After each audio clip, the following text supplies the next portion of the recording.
Aí seria legal alguém ficar no canal. Posso até ficar no meu de comentário? Eu estou emocionada.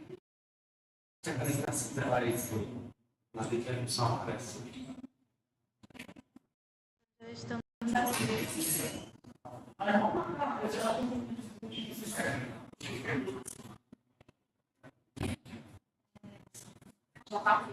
Sim.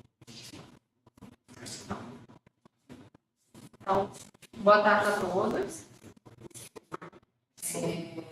É com imenso prazer que a gente retoma as atividades da Comissão de Diversidade no ano de 2024 e hoje com uma palestra super importante da diretora da coordenação da diretora do DIRAC. Então, nesse primeiro encontro, temos o prazer de receber a Rita de Castro Oliveira Gomes, a diretora de acessibilidade da DIRAC, da UFRJ, e ela vai falar sobre a palestra Diálogos Inclusivos, a DIRAC e as políticas de permanência de estudantes com deficiências na UFRJ. Fazer uma breve introdução da Rita. A Rita é servidora pública federal, atua na UFRJ desde 2005, graduada em psicologia com licenciatura em bacharelado, mestre em educação em psicologia clínica e doutora em serviço social. Possui aperfeiçoamento em serviço de atendimento educacional especializado em audiodescrição na escola. É especialista em acessibilidade cultural, em psicopedagogia clínica e em educação psicomotora. Atua como diretora de acessibilidade da Superintendência Geral de Ações Afirmativas, Diversidade e Acessibilidade da UFRJ. Além disso, é membro da Câmara de Políticas Raciais e da Comissão de Heteroidentificação Racial. É vice-coordenadora do programa FOCAI CCS. No seu histórico de atuação, ocupa os cargos de assessora e acessibilidade da Pró-Reitoria de Políticas Estudantis, diretora da Divisão de Inclusão, Acessibilidade e Assuntos Comunitários da Superintendência Geral de Políticas Estudantis da UFRJ. Fórum Permanente, o UFRJ Acessível Inclusive, e representante da PR7 da Supereste, no Fórum Permanente da UFRJ Acessível da Criação. Então, Rita, é um imenso prazer trazendo aqui ao Instituto. Então, a gente tem essa comissão de diversidade que foi criada há já alguns anos, e foi implementada agora há 2 anos atrás. Então, de fato, ela faz parte do Instituto, é regulamentada, e a gente tem tentado promover um ambiente mais igualitário, mais inclusivo dentro do nosso instituto e também dentro da UFRJ. Então, é um imenso prazer ouvi-la falar, e trazer um pouco da gente o que a UFRJ tem feito para promover a acessibilidade e a inclusão dos estudantes. Então, muito obrigada. Boa tarde a todos, todas e todos. Me chamo Rita Gomes. Eu sinalo, são de 2 vezes a aula direta. Estou desde setembro de 2023 como diretora da DIRAC, que é a Diretoria de Acessibilidade, da Superintendência Geral de Ações Afirmativas e Acessibilidade. Bom, eu vou fazer uma breve aula de discussão para que quem estiver nos assistindo puder saber um pouquinho como eu sou. Se eu não quero, cabelos na altura do pescoço, cabelos e olhos escuros. Eu estou sentada pela eu estou usando uma camiseta azul turquesa e por cima um bolerinho creme com as cores azuis, estou de calça sandália branca, azul, e com um colar com uma meta azul. Prazer em estar aqui com vocês hoje falando o que é o trabalho que eu venho desenvolvendo há 18 anos dentro da UFRJ. Já ingresso aqui trabalhando justamente na campanha de graduação com pessoas com deficiência. De lá para cá, ao longo desses 18 anos, avançou. A gente tem uma ideia, logo isso, nós tínhamos bastante limitado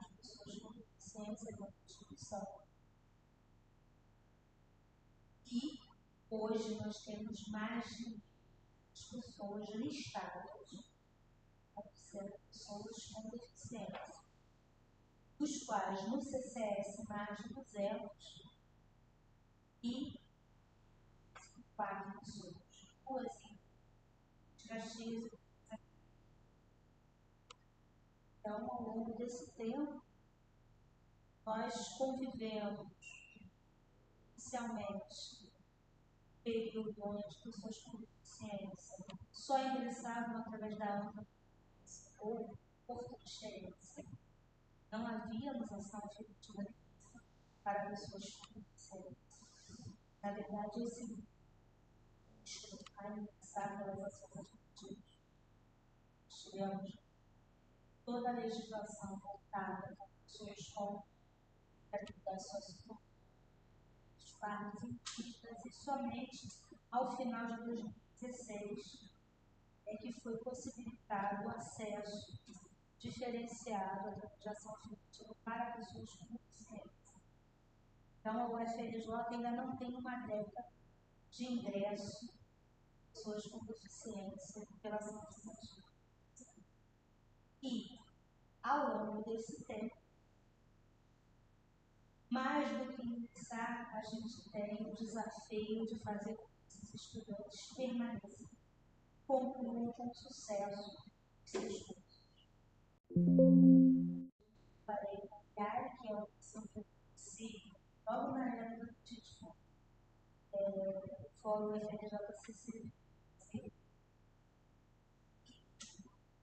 Olhar para a IAR é lembrar um pouco da história também desse fórum, o quanto a gente vem caminhando, mas ainda a passos muito lentos com relação à permanência dos estudantes. A gente está até alto nível de formação, os estudantes como eu, mas os estudantes com deficiência mais ainda.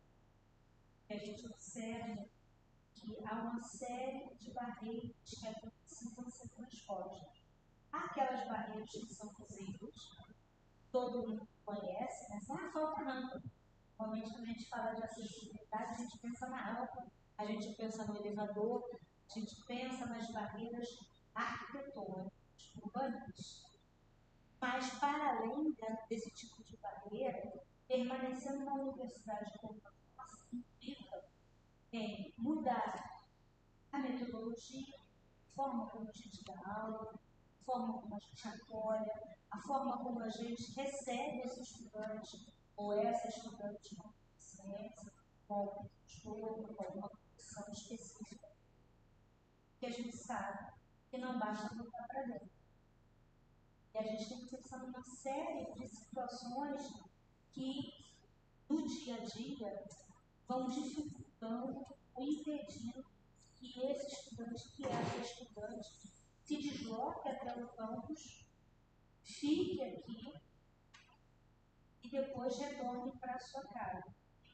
Coisas que há 20 anos atrás a gente não observava tanto como a gente observa hoje. Se antes nós tínhamos grande número de pessoas que não requisitavam tanto assistência estudantil, hoje, para além de termos pessoas com deficiência, nós também temos as pessoas com deficiência com uma vulnerabilidade socioeconômica que chegam na universidade com uma grande dificuldade, que precisam de um R1 funcionante, que precisam de uma vaga numa residência estudantil, que precisam que um laboratório de informática esteja atento a ou seja, não é só a aquisição de um mobiliário específico para uma pessoa com deficiência. Ele precisa de toda uma rede da universidade que não foi pensada para ele seja transformada.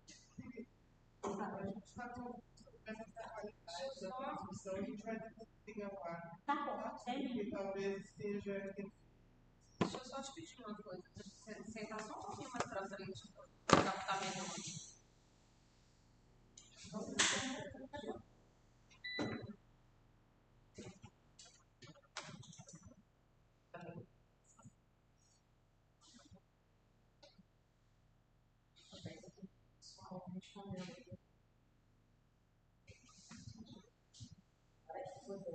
Pode continuar, daí a gente não tem som.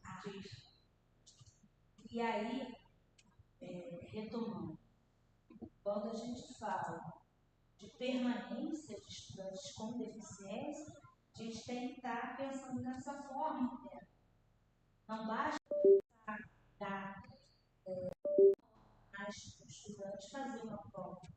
Tem que pensar que essa avaliação ela precisa estar no formato adequado para esses estudantes. Não basta eu dizer, para um estudante surdo eu tenho tradutor e intérprete em língua de sinais, porque nem toda pessoa com deficiência auditiva utiliza da língua. Para além do tradutor de sinais, eu preciso também ser alguém que como escriba, alguém que vai transcrever esta aula, porque a estudante ou estudante, ou ele olha para a sinalização, ou ele olha o conteúdo que está sendo passado em quadro, por exemplo. Então, você tem que estar pensando de uma forma mais global.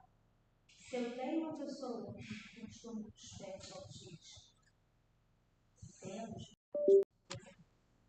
que ingressam na universidade sem saber sobre uma deficiência oculta, eu também tenho que estar preparado para receber e saber que, às vezes, não é apenas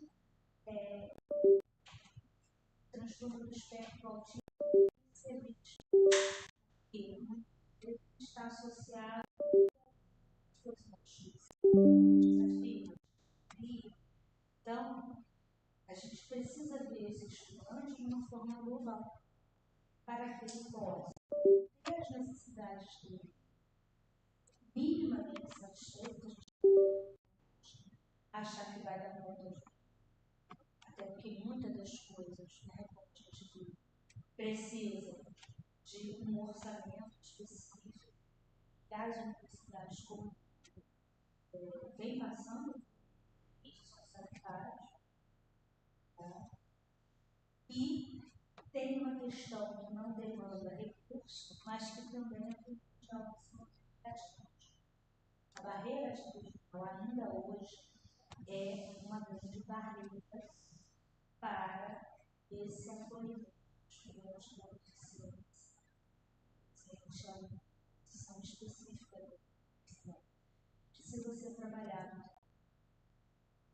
Às vezes a gente recebe do estudante a demanda que é muito mais do que tornar acessível a avaliação, que é muito mais acessível tempo de prova, mas que é o professor ou a professora que se comporta de forma a mostrar que aquele sabe. E a gente tem que fazer todo esse trabalho, é um trabalho de sensibilização, é um trabalho de mostrar que esta universidade ela é aberta a todos e que nesse todos também estão as pessoas com deficiência. E aí, como a gente vem fazendo isso? Né? Como eu disse, eu estou há 6 meses, quase 7 meses na Dirá, a gente vem fazendo alguns protocolos no sentido de estar possibilitando que os estudantes tenham esse acompanhamento. Então, nós temos agora estudante em acessibilidade e inclusão. Antigamente era chamado de facilitador de aprendizagem, que a gente recebeu algumas críticas em relação a esse nome, que é um nome capacitista, um nome que não representava todas as possibilidades de atuação, de assistência, de apoio, de suporte que poderia ser prestado. Inclusive, o digital foi concluído há pouco tempo, questão de formação dos estudantes, que eles possam atuar dentro das salas de aula, dos espaços acadêmicos, dos laboratórios, com os estudantes que tiveram formulário para essa já foi uma outra alteração que a gente fez, no sentido de qualificar mais a competência. Hoje, quem preenche o formulário é a unidade, que o estudante, ele, antes de ser da hierarquia da UFRJ, ele é da unidade, então a unidade tem que saber, possui um estudante que tem uma necessidade específica, ele tem que se, a unidade tem que se comprometer com esse estudante.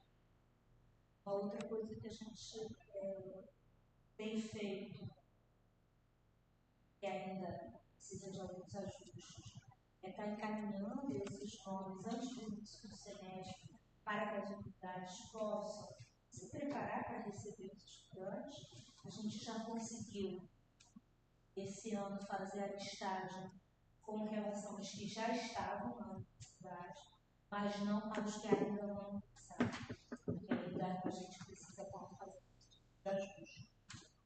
Porque não adianta eu chegar na sala de aula no dia e aí eu descobri naquela hora que eu tenho uma pessoa que precisa de um intérprete de Libras, ou que precisa de um transcritor, ou que precisa de um ledor, ou que eu mesmo preciso preparar uma aula, que eu vou expor um slide, que eu tenho que mudar o tipo de fonte, o tamanho de fonte, que é uma pessoa com dislexia ou é uma pessoa com uma baixa visão. Tá? Isso só vai ser preparado para o próximo semestre. Nós já estamos no processo. Tá? Por Porque exemplo, atualmente ainda é assim. eu sei. Você tem uma ideia, nós fizemos uma turma para esses estudantes EMAIs, de monitores de acessibilidade, onde já temos vários materiais para ajudá-los nesse percurso, que eles possam apoiar de uma forma mais qualificada as pessoas que eles vão acompanhar. E muitos professores estão pedindo acesso a esse material, porque eles também, até então, não sabiam como fazer esse material, e era como se a gente estivesse, a cada semestre, começando a receber pela primeira vez. Não tinha um repositório do que já tinha sido feito naquela unidade para os estudantes conhecerem. Então, a gente está, nesse sentido, compartilhando alguns desses materiais com os professores também, e até pedindo a alguém que já tem algum trabalho nessa área para compartilhar conosco, porque é uma trajetória que não tem uma receita boa para todos os estudantes, né? Assim como nós somos seres únicos, né? Pessoas com deficiência também são únicos. Então, a gente tem algumas orientações, algumas sugestões, mas que elas precisam sempre ser conversadas. E isso a gente ainda nota uma certa dificuldade, né? Se eu cheguei aqui no ensino superior, antes eu fui do ensino médio, eu fui do fundamental e da educação infantil. Então, eu já criei, no caso da pessoa que tem uma condição específica, uma série de estratégias que eu já sei que algumas funcionam e outras não funcionam. Então, a primeira pessoa que tem que ser compensada é a própria pessoa que tem essa sua condição. Ela pode dizer assim, olha, para mim, eu tenho dificuldade de olhar nos seus olhos. Tá? Então, se eu ficar olhando para baixo, não é nada contra você, né? É uma situação minha. Eu, frente a uma situação de prova, eu fico muito ansioso. Mas se você pegar e fizer uma avaliação de uma outra forma, eu noto que eu me saio melhor. Uma sala com muito barulho, isso vai fazer eu dispersar. Se eu quiser fazer a minha avaliação de uma sala sem ruído, com menos estímulo visual, com uma luz. Esse tipo de coisa não está no manual. É conversando com o outro que a gente vai saber. Claro. questão da construção, Sim. a parte da subjetividade do sujeito, que é isso que você está dizendo, sim, as pessoas têm as suas subjetividades, as suas maneiras, as suas estratégias de lidar com a vida, né? Nós temos grupos de pesquisa na PJ e locais, por exemplo, a professora Lúcia, né, que trabalha com psicoestudos, que já desenvolve pesquisas acerca de metodologias diferenciadas, estratégias de ensino, que vão além da subjetividade. Né? Quer dizer, uma coisa que para uma pessoa pode ser interessante, pode ser interessante para outras pessoas que também compartilham das mesmas características. Então, não sei se já foi pensado, eu até conversando com a Denise, ela disse que seria interessante talvez mapear, entender que grupos são esses, conhecer esses grupos dentro da universidade, né, como esse da professora Nilton.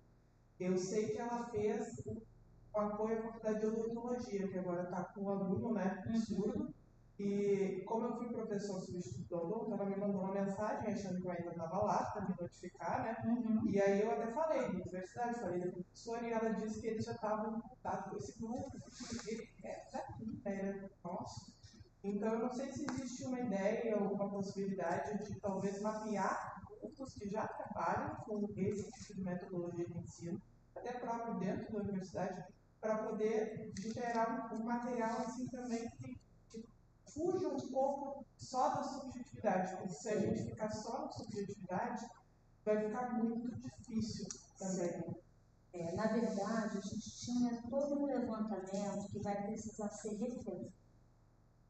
Quando se construiu o Fórum FRJ Acessível, que foi criado justamente por esses laboratórios, esses grupos, que já atuavam. A Nútia trabalhava com a Vivian Janek, que tinha todo um trabalho no projeto Surdos. Ela falou, ela deu uma palestra para mim. Então, conheço Nútia há vários anos. Né? Assim como a arquitetura tinha todo um trabalho ligado a romper barreiras arquitetônicas que eram no grupo acesso. Nós tínhamos na Faculdade de Educação um laboratório também voltado para a inclusão, que era o LAPEAD, e algumas ações ao longo do tempo tiveram refluxo, outras avançaram, tá?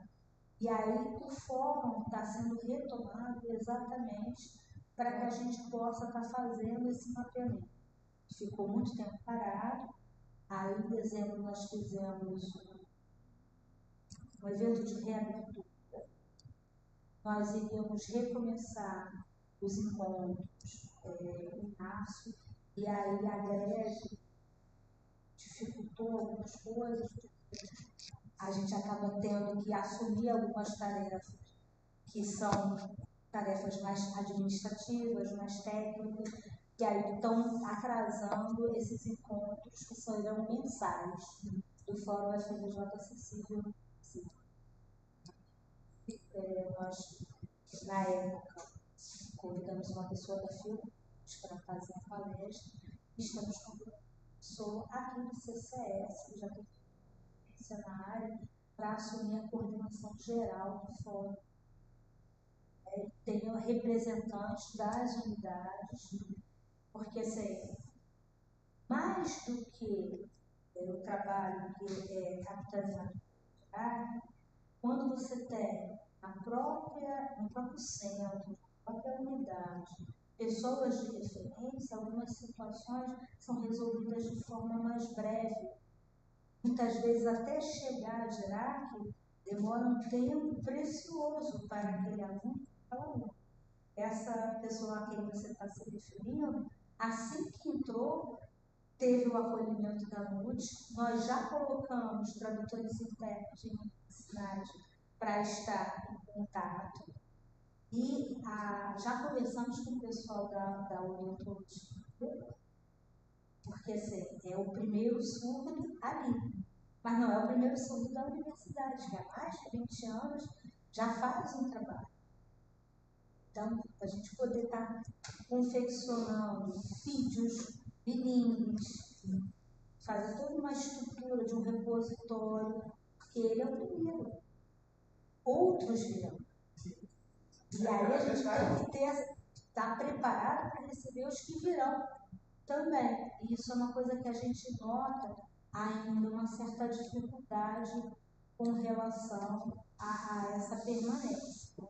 Muitas vezes o estudante chega aqui, mas essa historicidade de como é que foi o ingresso e a permanência dos que vieram antes dele não está registrado, você não tem um vídeo, você não tem um material já num formato acessível, então você vai começar novamente a fazer esse material. É o retrabalho. É o retrabalho.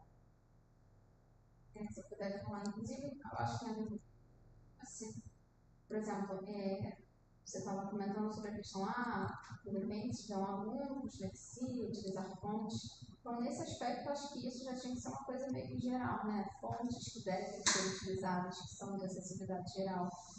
Isso não tem que ficar, né, colocando, sei lá, uma fonte rebuscada, cores que também ajudam em questões, por exemplo, sei lá, entendeu? Então, eu não sei até que ponto teria uma forma de, né, fazer até essa formação com os professores, até para os professores no início de cada semestre, enquanto ainda não tiver essa questão de indicação, né, do PJ, terem a sensibilidade de deixarem os alunos à vontade de se colocarem, de falarem com ele pessoalmente sobre certa dificuldade, porque até a gente chegar no momento que realmente vai já chegar com antecedência, as coisas já estão acontecendo, né? Sim, porque assim, a universidade não vai poder parar para se preparar para receber. Exato.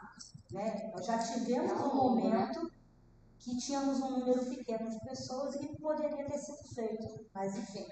Hoje nós temos mais de 1.000 pessoas e somos responsáveis por essas pessoas. O que a DIRAC já vem fazendo nesse sentido?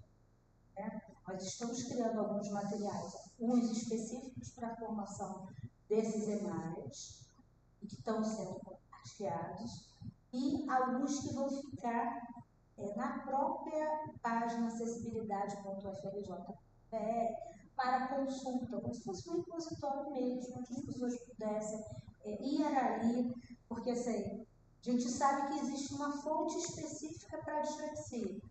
Mas como somos seres únicos, e aí entra a subjetividade, aquela fonte, nem todo mundo se adequa a ela. Mas a gente tem uma fonte que costuma ser usada mais frequentemente, que é a Arial, Calibro. E isso, para quem tem dislexia, facilita. São só essas? Não. A gente tem nomeada que facilita mais. Questão do contraste. Algumas apresentações a gente vê são completamente inadequadas, não só para quem tem baixa visão, não. Você está no fundo de uma sala, você vai ver algumas apresentações, os contrastes são ruins, algumas cores não facilitam. Então, tem essas indicações de cores que é para além de quem tem daltonismo, por exemplo.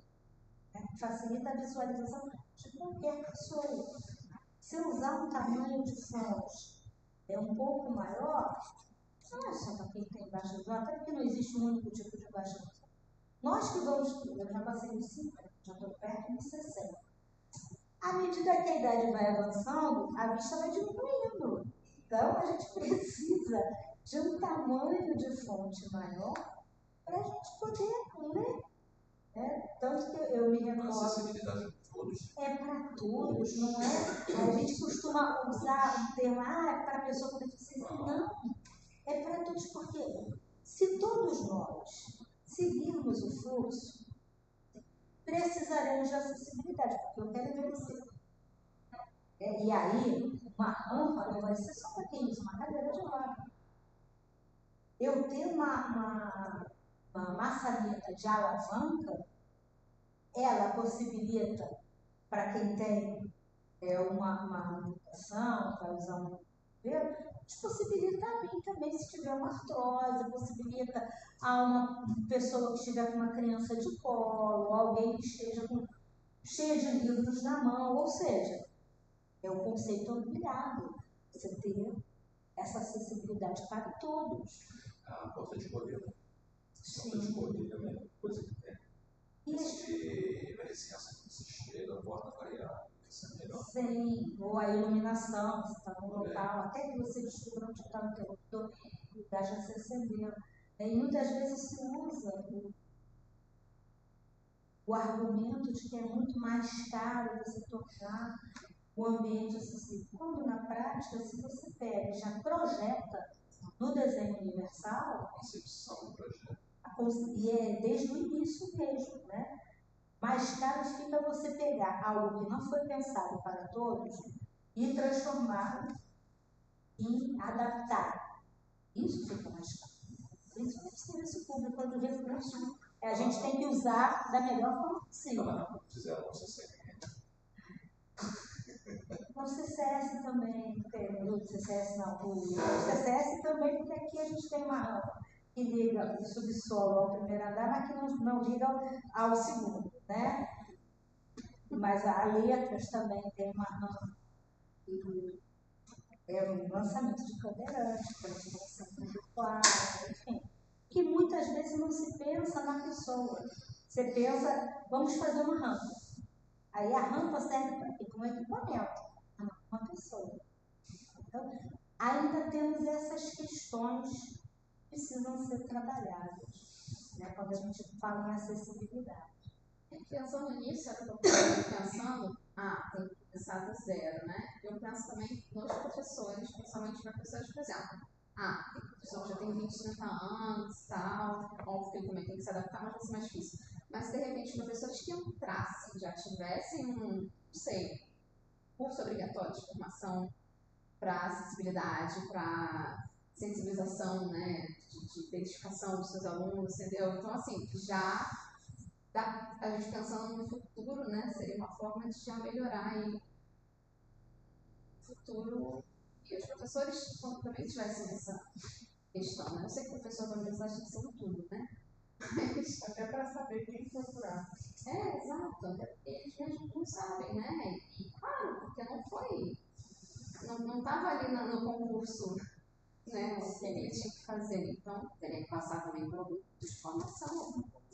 Os técnicos, eles até fazem uma ambientação quando vem isso, né? Mas a gente observa que essa formação continuada, ela precisa acontecer em vários níveis.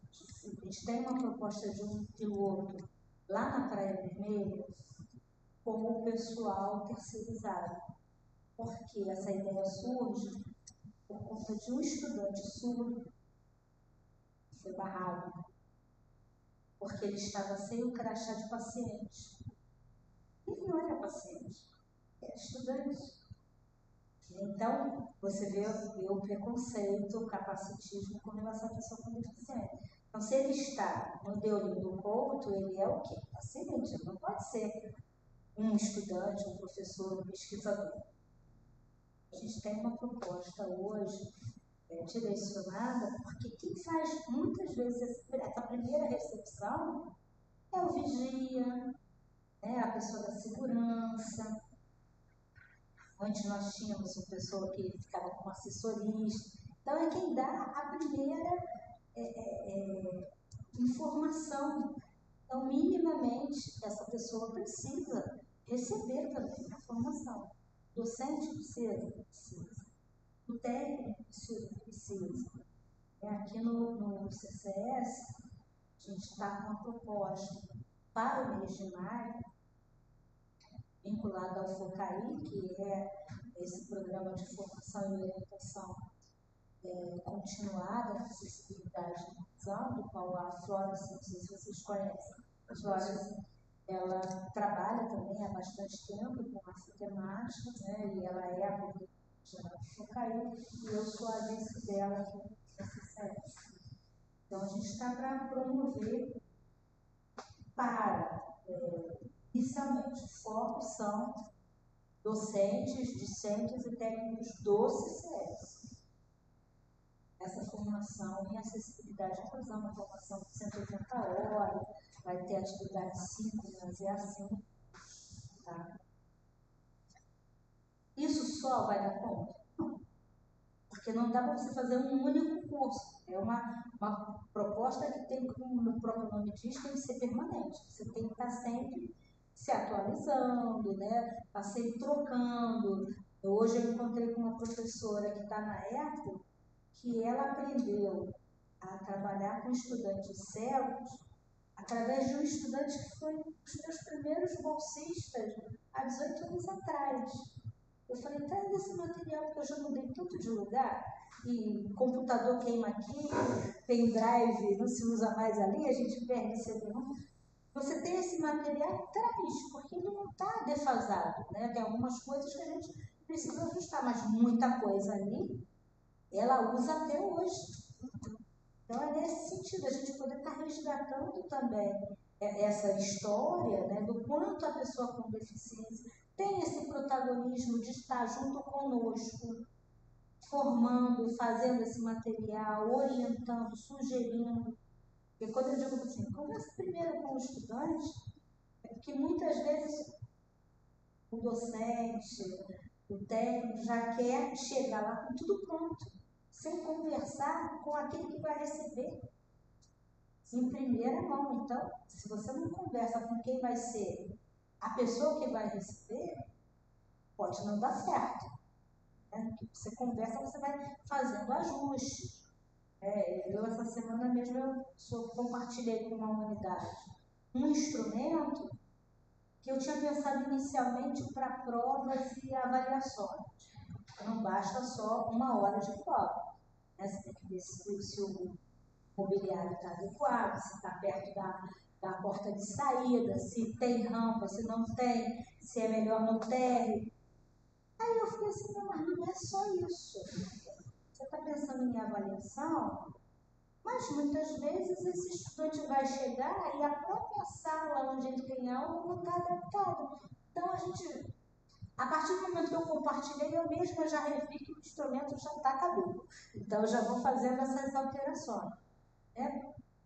E é isso que a gente conversa aqui, já vai se criando algumas estratégias novas que podem, né, não ter sido pensadas naquele tempo. Por isso é importante da gente estar conversando sempre para estar, não pode estar parado. A gente vai se modificando, vai alterando, vai ampliando, para que a gente possa estar cada vez mais próximo do nosso objetivo, porque a gente nunca vai parar. A gente vai estar sempre buscando avançar. Eu queria voltar um pouquinho. Sou professora quase 20 anos. Na prática, o que acontece, a gente não fica sabendo ciência ou por necessidade. E aí, geralmente, isso surge na hora das avaliações, no dia da prova. Quando chega e fala assim, peraí, você não falou isso no início do vídeo.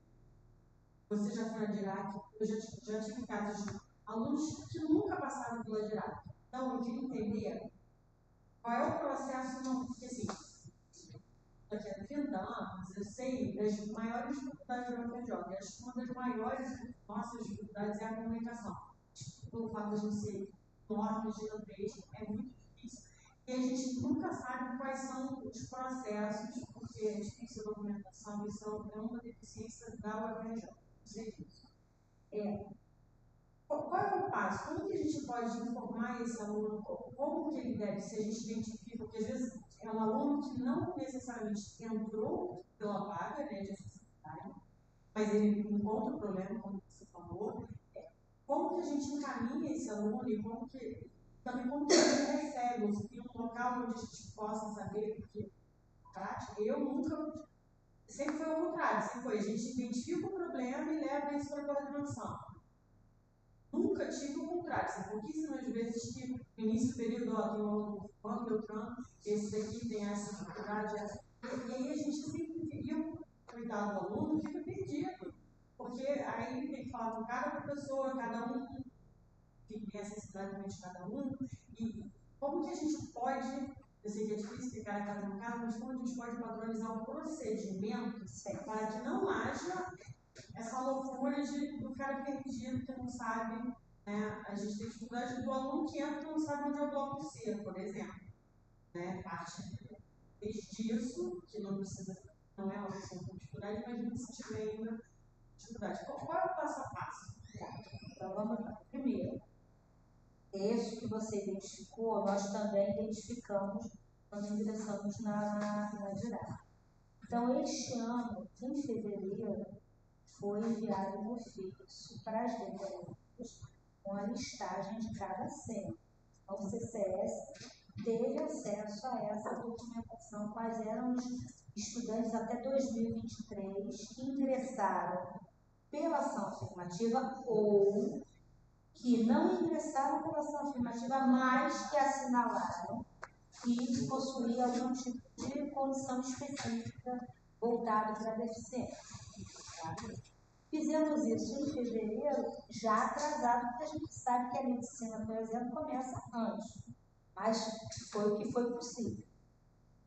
Mesmo assim, nós estamos quase em maio, tem unidades que ainda não receberam a lista. Então, para além de encaminhar para as dependidas, a gente tem que fazer esse ajuste. Por exemplo, eu já cheguei aqui dizendo, a biofísica tem 4 pessoas. 2 aqui, 2 em X. Tá? Pessoas nessa situação. 4 pessoas identificadas como possuindo No autismo. nosso caso, né, você tem 5% todos os cursos. Medicina tem outros tantos. E acabam sendo nossos. Tá, mas assim, deixa eu complementar. Então, assim, na biofísica, por isso eu encaminhei para a decania a listagem para que pudesse, porque assim, cada unidade tem um funcionamento, né, e não dá para lembrar de todos os funcionamentos. Digamos, qual é o período que você acha importante ter acesso a essas informações? Eu enviei em fevereiro achando que estava atrasado. Ah, Rita, acho que essa informação tem que chegar até 15 de março. Não chegou? Então, vamos entrar em contato com a DIRAC, que foi o que algumas unidades fizeram. Falaram, até agora não recebemos nada. E aí a gente pegou e identificou. Biblioteca, teve biblioteca que entrou em contato conosco e falou assim, olha, a gente atende ao curso tal. Nós pegamos e encaminhamos a listagem dos alunos identificados. Isto é um procedimento. É o único? Não. Eu oriento as pessoas, no primeiro dia de aula, na primeira semana de aula, quando estão recebendo os estudantes, eles falam só, se alguém tiver alguma condição específica, necessidade, alguma, que não é necessariamente ter deficiência.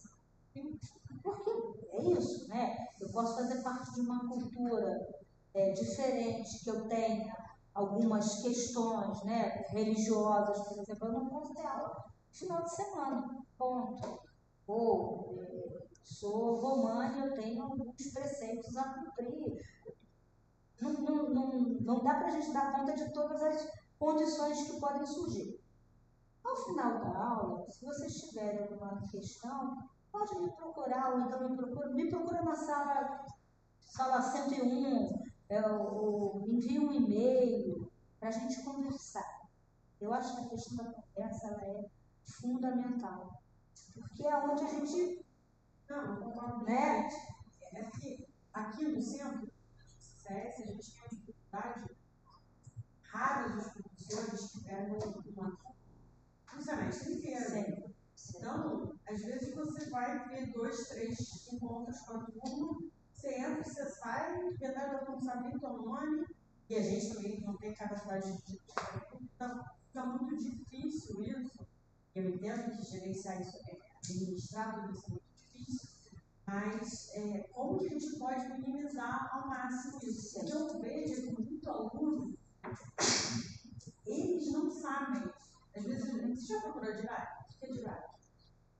Isso é muito, quer dizer, como que a gente pode deixar mais transparente?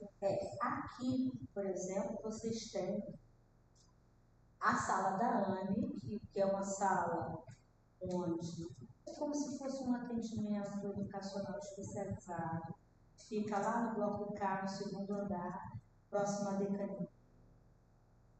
Tem a Florence, que faz parte da comissão de acessibilidade, e a professora Soledad também. Tá? Que talvez seja interessante uma recepção de calouros, né? Não só a instituição, como também os estudantes PCAs. Olha só, no CCS nós temos essas pessoas de referência. Esse espaço na sala tal, vocês podem procurar. Para além disso, na administração central, nós temos a SGADA, e dentro da SGADA tem a DIRAC, porque assim, a SGADA não tem só a DIRAC. A DIRAC vai tratar das questões de acessibilidade. Mas se você tem, por exemplo, uma questão ligada à LGBTfobia, sexual, uma outra diretoria que vai tratar disso. Você tem uma questão ligada étnico-racial, outra diretoria que vai dar conta. Então, a nossa superintendência, nesse sentido, ela perpassa, né, por várias questões de exclusão. E aí é importante que a gente seja chamado também para poder estar apresentando, porque é muito novo. Você ter uma ideia, a superintendência foi criada em julho. Não tem nem um ano, né? E a DIRAC está fazendo parte da superintendência desde setembro. Então, assim, alguns protocolos a gente está criando agora, embora a DIRAC já tenha 6 anos. Então, a gente está construindo muita coisa junto, contando com as unidades.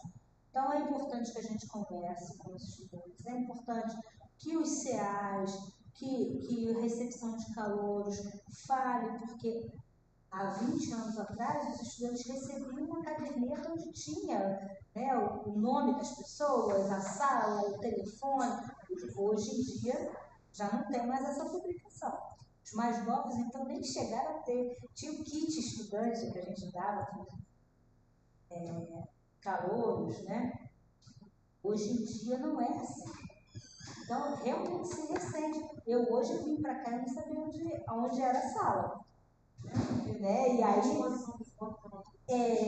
a sinalização nossa não é acessível. Tá? Não é acessível para todos. Não é acessível para todos. Então, a gente precisa investir em sinalização também. Precisa investir em várias coisas. O que a DIRAC pode fazer? A gente pode trabalhar junto com o ETU para ver as questões de sinalização. Tem alguns limites até onde vai uma diretoria, até onde começa o trabalho de outro setor. Né? Então, esses protocolos, nesse sentido, a gente envia, não chegou, entra em contato, quais são os cursos que a biofísica dá contato, esse. A lista é completa? Não, a lista é incompleta, porque muitas pessoas não sabem que possuem, por exemplo, o espectro autista. Então, às vezes entra na universidade e vai fazer o seu diagnóstico depois que ingressou. Começa a ter contato com outras pessoas e fala, será que eu tenho isso também? Não sabe. Tem que não tem, que não sabe. E tem os que têm e que é legítimo também. E há aqueles que possuem deficiência e que não, nesse momento, não precisam de nada. Posso ter uma pessoa que é amputada, tá? E ela não vai precisar de... ela tem o recurso dela, ela já tem a estratégia dela, né? Para fazer as coisas. Ela, não preciso de um estudante monitor em acessibilidade inclusão. Preciso de uma prova oral. Ou preciso de um computador que eu acione por voz. Pronto, tecnologia assistiva para ela, acabou, ela segue entendendo. Mas há aquelas pessoas que vão precisar de um atendimento mais específico. E aí, para essas pessoas, a gente tem, né, o monitor em acessibilidade e inclusão ainda num número menor do que a demanda, Nós temos o tradutor intérprete em língua de sinais, formulários, tanto na página acessibilidade como professor de tá? A gente tem contato com as unidades, justamente para a gente estar trocando algumas informações, de estar com algumas propostas de criar um repositório de informações na página da acessibilidade para servir de orientação. E os alunos recebem orientação para eles começarem também. Por exemplo, no período passado, na hora da prova, uma aluna veio e tinha uma monitora que ajudaria na hora da avaliação. Só que em momento algum, durante o estudo, ela me falou que tinha uma monitora que precisava e que ia estudar, mas na hora da prova, as coisas foram a pessoa do lado. Sério. Aí, Isso a gente mudou também. Por exemplo, agora, quem solicita o estudante de monitoramento de acessibilidade e inclusão não é mais a pessoa que vai ser assistida. Porque a unidade precisa saber que tem alguém que vai estar com essa tarefa. Então, assim, na hora do formulário, quem preenche o formulário é um técnico ou um docente. Cada unidade tem o seu funcionamento. Assim, precisa ser feito por alguém da unidade. Senão, não tem. E até o ano passado, as pessoas iam ali e solicitavam e isso era disponibilizado. Outra coisa, tem unidade que está pedindo sem conversar com o estudante. Não, porque não é porque ele tem uma deficiência que ele vai precisar.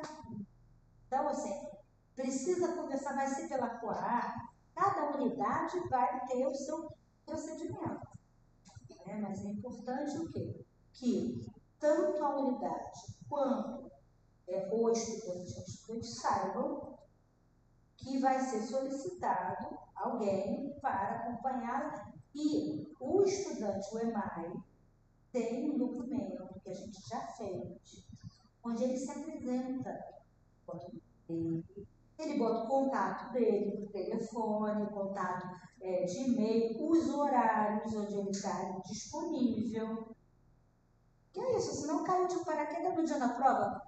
E eu não sabia o que fazer. Exatamente. Fiquei muito incomodado, porque eu preciso avisar, isso conversado, então notificado. Talvez, e aí eu falei, puxa, mas por que você não falou no início? Eu não sabia, eu achei que a senhora soubesse. Assim, também é importante saber que a unidade de saber não significa que o professor que está em sala de aula sabe.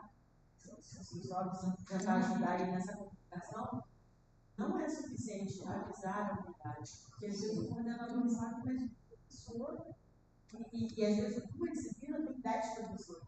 Então, isso é um problema, né? Acaba que o aluno fica perdido.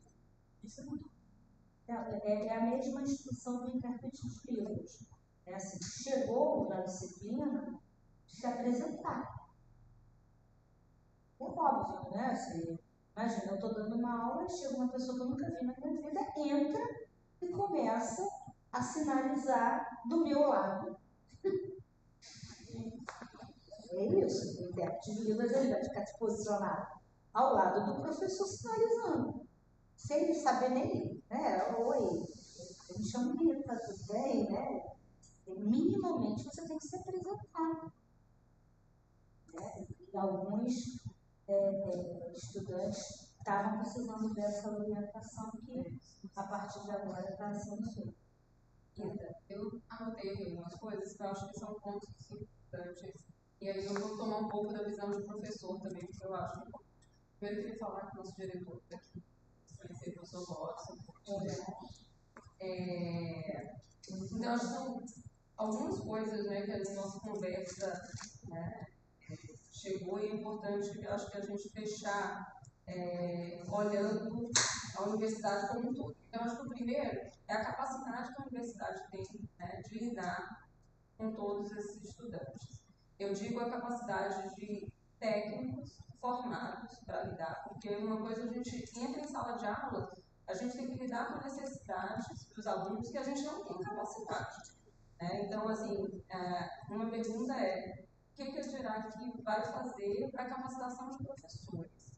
né? Eu sei que é difícil sensibilizar alguns professores, mas isso é uma necessidade para os estudantes, para de fato a gente ser inclusivo, né? Porque muitas vezes a gente não sabe lidar e a gente precisa ter pessoas qualificadas que nos digam como que a gente precisa lidar com esses estudantes.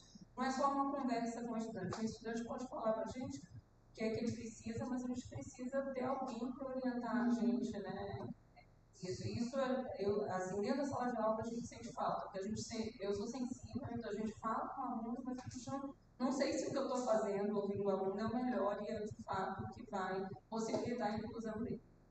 Então, e aí eu queria ouvir um pouco, eu acho que é importante ouvir também qual é a capacidade que a Dirac tem de servidores, né? Você falou dos monitores, que agora vai acho que ajuda, nessa produção de material também para qualificar os professores, ajudar os professores, né? Mas qual é a capacidade para a gente entender qual é o problema da universidade, né? E como que todos juntos, né, podemos trabalhar para que de fato a inclusão aconteça na universidade.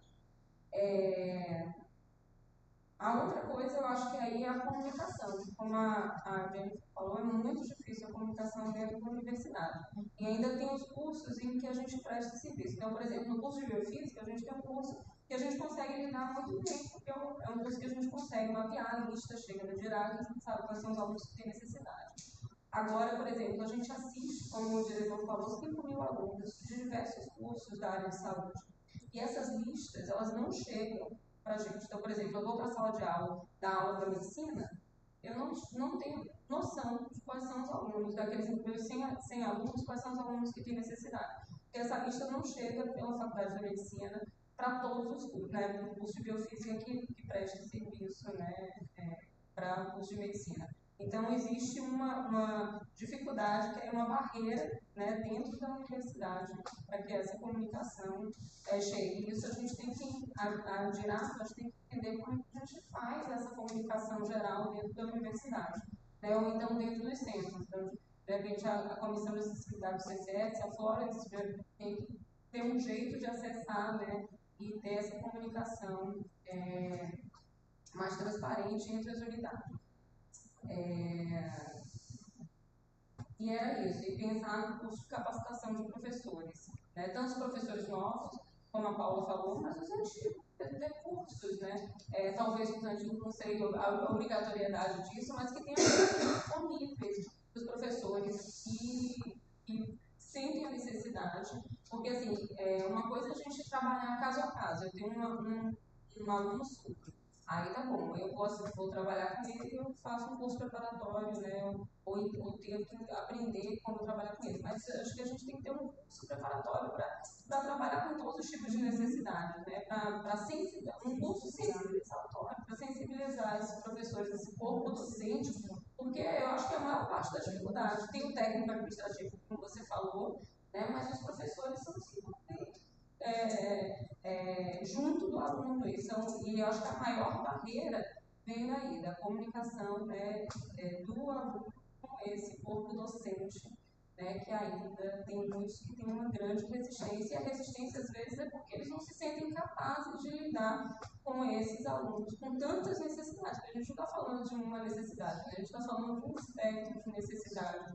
E, de fato, torna muito difícil a nossa, né, o nosso trabalho, a transmissão do nosso trabalho, né, que é a arte, né, de educar, é muito difícil, né, quando você não é capacitado para tal. Então, acho que a gente... Só para perguntar,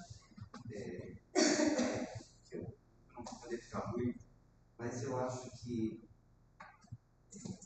é uma sugestão para ajudar a pensar. Isso é uma angústia para Dirac não ter resposta. Dirac está tentando dar o melhor para ajudar o gelo, que é muito grande. Agora, no dia a dia docente, os professores que se dedicam ao ensino, pesquisa e extensão, eles vão aprender a lidar com essas situações. Podem fazer um formato de pesquisa. Sim. E a Dirac talvez poderia incentivar isso na universidade e reunir os resultados e, digamos, os sucessos de metodologia, de como agir porque não vai ter, são diferentes situações. Então, estudo de caso a caso, algumas soluções vão ser propostas para aquele caso, não é um individual, é muito difícil, pode servir para um, mas não serve para outro, mas pode dar um norte. Eu trabalho, sim,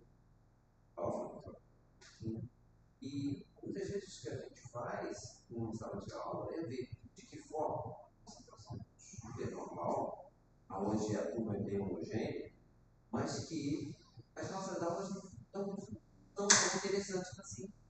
Então é muito difícil você ser eficiente. Às vezes, por 1000 razões diferentes, o falar em sala de aula, apresentar um conceito novo, não significa que aquele conceito seja consolidado na cabeça do aluno. E aí você tem que buscar estratégias para trabalhar obstáculos epistemológicos, sejam que permitam uma aprendizagem melhor. Então, isso é trabalho de pesquisa, que é, em algum momento, você falar, o jeito que eu estou fazendo não vai dar, porque resultado que tem é repetitivo e baixo. E aí você tenta descobrir como fazer. E aí, você publica, você mostra os resultados. Então, talvez, se a Dirac pudesse realmente organizar esses saberes que vão surgir a partir dessa nossa experiência que vai ocorrer. Isso eu acho que a Dirac pode fazer já. Quer dizer, incentivar que os professores busquem modificar a sua sala de aula para receber esses alunos e ver se isso foi eficaz e compartilhar entre os docentes com a universidade. Agora, não tem outra solução. Não tem, ela não vai ter a solução. Aconteceu isso no ensino médio, há 20 anos atrás, quando houve a reforma do ensino médio, disseram assim, agora vocês vão trabalhar de outra forma. E os professores, peraí, eu só sei trabalhar com a dispositiva com os primeiros. Não, você vai trabalhar agora. Teve uma reforma no ensino. São 20, 30 anos que os professores continuam ainda dando aula da forma antiga, porque não tinha alternativa, que é o ensino modificado a partir da prática. O professor não sabe o que fazer. Então, eu acho que é por aí. A gente vai ter que aprender a fazer, mas também não adianta, isoladamente, o professor conseguir já ser lidado, tirar isso. Eu acho que a Dirac tem que se organizar no sentido que a gente consiga compartilhar os sucessos. Também refletir sobre o sucesso. Pois é. Vou tentar responder assim. A Dirac, quando foi criada, há 6 anos atrás, ela possuía 18 serviços. Hoje ela possui 5. E aí, mais de 1.000. 1.993 fora os 100 que estão para ser avaliados para acessar 2024, porque é uma média de 100 pessoas que tentam todos os anos ingressar. E fora do colégio de orientação. Não, já juntamos. E os não identificados também. E os não identificados. Tá.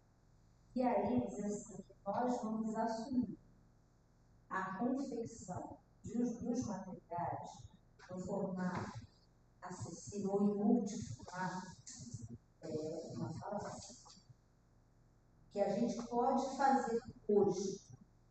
Primeiro, orientar. E como bem disse o Robson, hoje dar aula é mais difícil do que há 30 anos atrás, principalmente depois da pandemia. Eu estava conversando com o pessoal lá fora sobre isso. Antigamente, os alunos chegavam aqui e vinham para ter uma aula presencial. Hoje, para você conseguir trazer o estudante para a sala de aula, conseguir que ele fique a aula inteira e que ele leia o texto, não é nem um livro, é um texto. É uma dificuldade grande. Isso a gente tem impacto da pandemia fortes ainda. As pessoas se acostumaram a coisas aligeradas, pouco profundas, né? Então, é assim, você vê um vídeo de 3 minutos, você já acha que está grande, já é um podcast, né? Como assim? Você dá um texto de 5 páginas, como assim? 5 páginas. Eu lembro de mim, no mestrado, de uma semana para outra, escrever um livro. E as pessoas estão nesse ritmo. Então, a gente tem essa dificuldade que é real. A gente pode dar orientações para que as aulas para todos sejam mais atrativas. É essa a palavra que eu estava buscando. Porque se há muitos de nós ainda dá aula como 500 anos atrás. Então, as pessoas não são mais as mesmas, mudaram, as tecnologias mudaram, estão aí, né? A gente poder estar utilizando isso da melhor forma possível, vendo aquilo que é sucesso e também se debruçando sobre esse sucesso. Porque se eu não souber que ele é um insucesso, eu tendo a repetir. Então a gente tem que ver exatamente o sucesso e o insucesso também. Por que foi insucesso? Será que é insucesso em todas as situações? Ou se aconteceu algo específico ali e deu aquele resultado, mas em outras condições poderia dar um outro resultado? Não sei. Tá? Temos os monitores em acessibilidade na visão que podem auxiliar também. Claro, eu acho que eles até agora foram desenvolvendo as atividades de uma forma que, por exemplo, eu estou querendo dar outro caminho. E como eu disse, há 18 anos atrás, eu tive um monitor que fez um material que até hoje uma professora da época utiliza. De lá para cá, quantas pessoas atuaram como facilitadores que poderiam ter produzido um material junto com a pessoa que estava assistindo e que isso não foi feito e a recebeu. É isso, saiu, né? Não existe mais. Então a gente está sempre como se for rolando a pedra para cima, caindo a pedra para baixo, rolando para começando. Não dá para a gente pensar, gente. Tem mais de 20 anos que pessoas com deficiência estão bem na universidade. Então a gente tem que pegar e se apropriar do que já foi construído. Tá? Vai ser com o EMAI, vai ser com o monitor das disciplinas, vai ser com professores recebendo formação específica, porque assim, aqui no CCS a gente vai ter essa formação, mas ela vai ser a única. Vai ser buscando cursos na ENAP, tem cursos maravilhosos na ENAP, de linguagem simples, que eu nem gosto muito desse, porque tem um pouco de lógica pejorativa da linguagem simples, mas é no sentido de que as pessoas possam entender. A gente tem percebido muitos estudantes com deficiência intelectual e até pessoas que vêm de um núcleo familiar menos favorecido, vem de uma escola pública, não está acostumado com a vida acadêmica como ela era antes. Então, a gente poder estar pensando em outras formas de estar apresentando esse material. Sim, junto com os professores, fazendo pesquisa, claro. Que a direita não vai. Sozinho, não. A gente caminha, mas a gente vai caminhar muito mais longe se formos juntos. E assim, não é um centro específico, nós somos o FMJ. Então, o CCS, o que é o que o CLA tem? O CLA tem muita experiência na área de surdez. Por quê? Inicialmente, os surdos iam para as letras. Então, a Letras tem mais de 20 anos de expertise nessa área.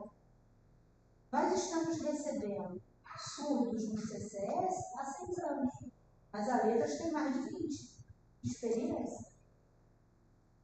Então, por que não fazer essas esses trabalhos conjuntamente com outras unidades, com outros centros, e é o que a gente vem fazendo, né? O CCNM, o outro que é um que criou o DOSBox, né? E já fez algumas propostas de formação para o MEC, de cursos internos e externos. Quer dizer, eu não posso obrigar um professor a fazer uma capacitação, até porque isso é da ordem da PL4. Tá? Mas a gente pode promover e estimular cursos, né, de duração, pode ser modulares, por exemplo, né, cada módulo tem 30 horas, 40 horas, e aí você vai juntando. Isso, de alguma forma, sirva para capacitação, isso possa ser utilizado para progressão na carreira, né, porque aí tem incentivo, os técnicos têm esse incentivo. Só um ponto. Eu ia falar que não se pode obrigar o profissional a capacitação, mas não seria uma questão de violação de direitos humanos você não trabalhar a educação inclusiva, uma vez que é constitucional que isso seja para Mas deixa eu só complementar, eu fico pensando justamente, até comentando, as coisas mudaram muito depois de 2 anos atrás. Não de uma forma mais polêmica, eu vejo que a forma que a universidade ainda seleciona os profissionais é uma forma que eu não estou escolhendo o que é de melhor interesse aos alunos, né? Estou talvez escolhendo o que é de melhor interesse para a pesquisa, que também é fundamental da universidade, mas é aquilo, se eu estou escolhendo pessoas que não vão se colocar sensíveis à condição do aluno, pessoas que não vão ter esse interesse, que vão estar só a fim de ir lá e colocar aquilo que o espírito descarrado, fazer, e ninguém vai poder falar para ele que ele está dando uma aula errada, porque ele já está A selecionado. própria seleção docente. Exato. Não existe formação de professores. A seleção de professores é uma coisa que está absolutamente estagnada no passado, sabe? Então, assim. Porque não seleciona professores. Exato. E você não está preocupado se aquela pessoa tem um interesse no ser humano, tem um interesse nos alunos, tem interesse. Então, assim, muita coisa tem que mudar. Eu quero saber se a pessoa publicou 50 artigos. Essa pessoa vai ser a melhor para dar aula para uma sociedade cada vez mais preocupada com a diversidade, com a inclusão? Vai, ela está preocupada em fazer os 69 mil artigos dela. Né? Ela é avaliada. Sim, mas então quem continua fazendo isso? Quem pode mudar isso? É quem já está lá, nas instituições. Quem que muda? São os próprios professores que estão nas instituições. Não, porque os professores repetem no sistema. Exato. O sistema tem que ser mudado. Exato. Mas alguma regra tem que ser mudada no sistema para que ele possa tirar desse ciclo competitivo. Porque o ciclo está aí. E o ciclo vai continuar enquanto o sistema de avaliação, de progressão, não adianta dizer que vai evoluir uma progressão enquanto você só precisa ter 70% de pontuação ali. E se a inclusão for 20%, vou progredir do mesmo jeito. Então, é uma coisa que o sistema tem que ser mudado. Eu concordo. Só que aí o professor tem que fazer tudo. Isso é muito complicado. Eu sou obrigada a fazer extensão, sou obrigada a fazer pesquisa, sou obrigada a ensino, sou obrigada a pós-graduação, a graduação. Gente, não dá. Não tem 24 horas por dia. Não dá. Vamos fazer o seguinte, a gente já está bastante avançado na hora. Você criar, e depois eu vou ler algumas coisas aqui do YouTube e a gente encerra. E assim também. Você tinha comentado, eu sou estudante de graduação, você tinha comentado da questão do acesso aos centros acadêmicos. E eu já estou aqui no curso há 4 anos, eu nunca tinha escutado absolutamente nada sobre esse dado, sobre nenhum desses outras unidades, centros, esses professores, acesso de qualquer tipo de coisa. E eu nunca tinha escutado falar porque eu nunca me fui apresentado.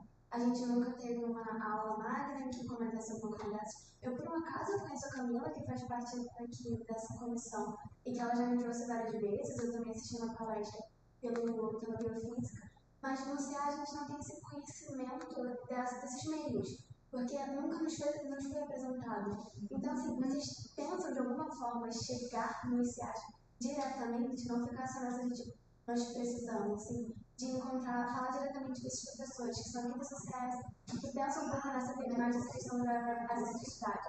Chegar e conversar com esses professores, para eles irem no centro acadêmico, falar com a direção do centro acadêmico, nós estamos aqui, vocês podem entrar em contato com a gente dessa forma, vocês podem nos procurar por aqui. Porque o aluno também não tem como saber que ele pode ter esse acesso, se não sabe que existe essa possibilidade. Então, eu queria realmente entender como é que é essa conversa agora diretamente com os alunos da graduação. A gente... Eu só ia falar, então, falando desse negócio de criar um problema em relação até à questão dos direitos humanos, né? Não só fere aos direitos humanos, mas especificamente a situação também fere principalmente o Estatuto da Pessoa com Deficiência, que também é um documento importante junto à Constituição Federal, que também abrange e cota que a gente, pessoa com deficiência, tem os direitos abarcados, a gente tem que ter direito a acesso, né?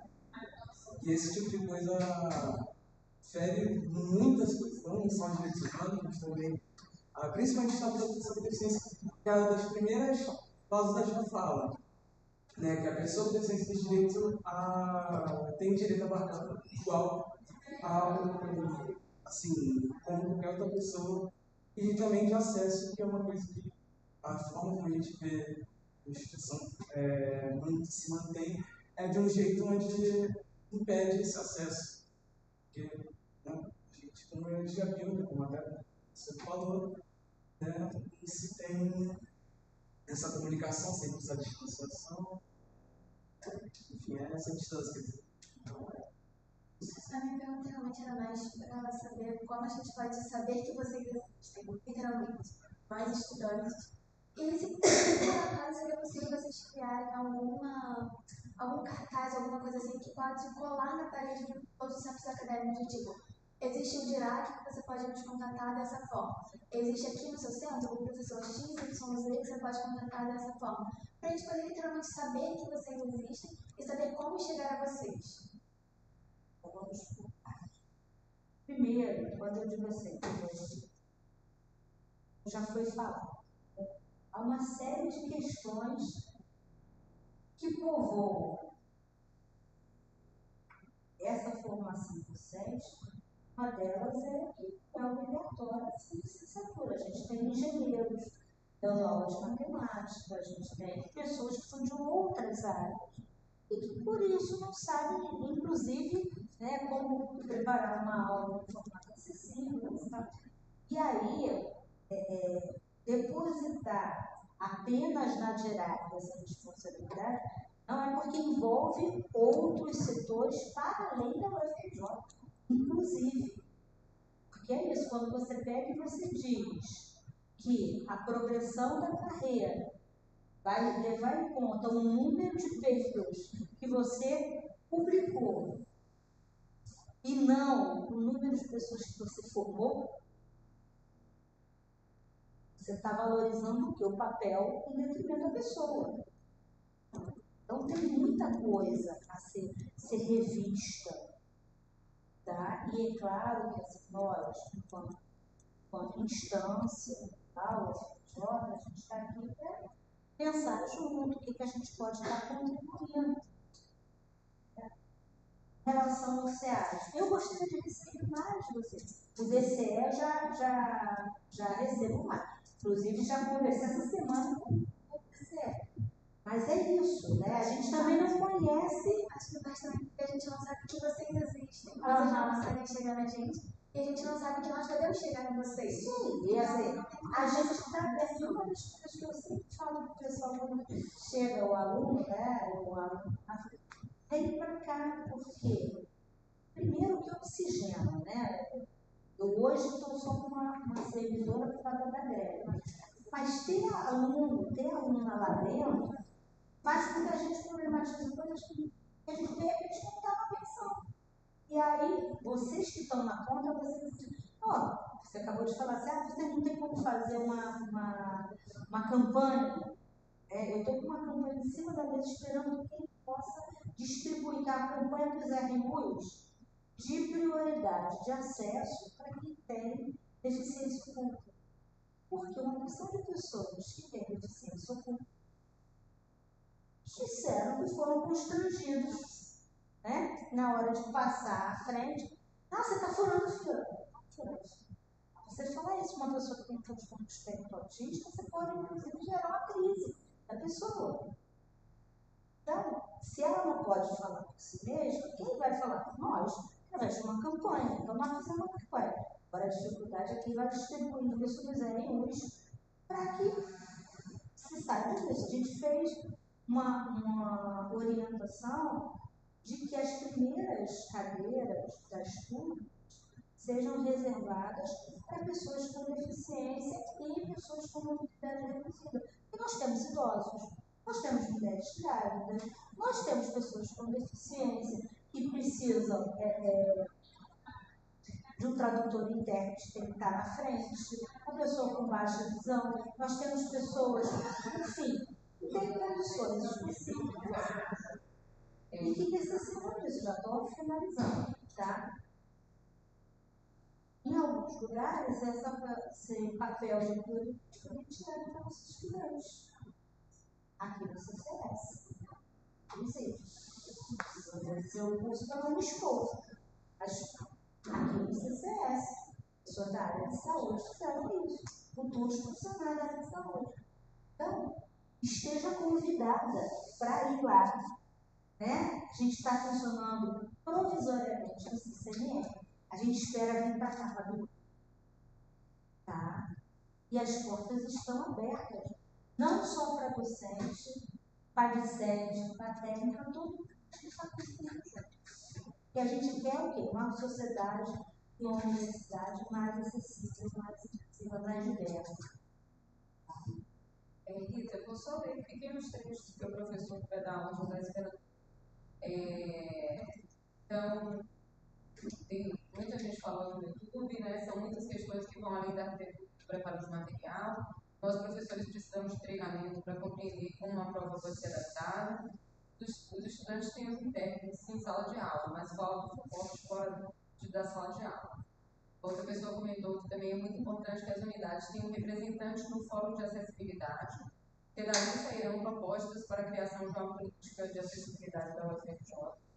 De fato, isso é muito importante, né, que os cursos e os institutos mandem seus representantes para que possa ser reproduzido, né, dentro da universidade. E acho que devemos voltar com o Fórum UFRJ acessível e inclusivo para trabalhar nessas questões e produzir documentos de orientação. Eu não sei que sigla é essa, mas é FPAI. É o fórum. Está suspenso há muito tempo. E, para além disso, as sugestões dadas precisam ser viabilizadas com dinheiro e uma de obra específica. Precisamos de concursos específicos e verbas para aquisição de equipamentos, reformas. Essa coisa da falta de verba para a universidade que só piora, né, e dificulta, cria barreiras para que a gente consiga estabelecer planos e fazer o que a gente está estabelecendo na universidade para a inclusão. Então, é isso, gente. Gostaria muito de agradecer a sua presença. Então, a Instituto de Biofísica, a Comissão de Diversidade está aberta. Então, vocês procurem a gente, podemos ser parceiros, ajudar. E também gostaria, né, obviamente, a gente vai buscar esse contato para os estudantes que procurarem a gente. Né? Eu acho que aqui no CCS talvez a gente vá se tornar uma referência, né, para a diversidade, acessibilidade, inclusão, essa parceria com a Dirato também. A gente pode escrever o cartaz também, passar lá para buscar.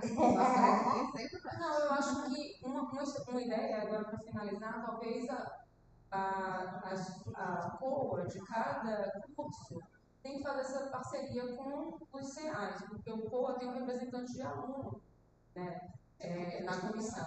Então, cada intermediário.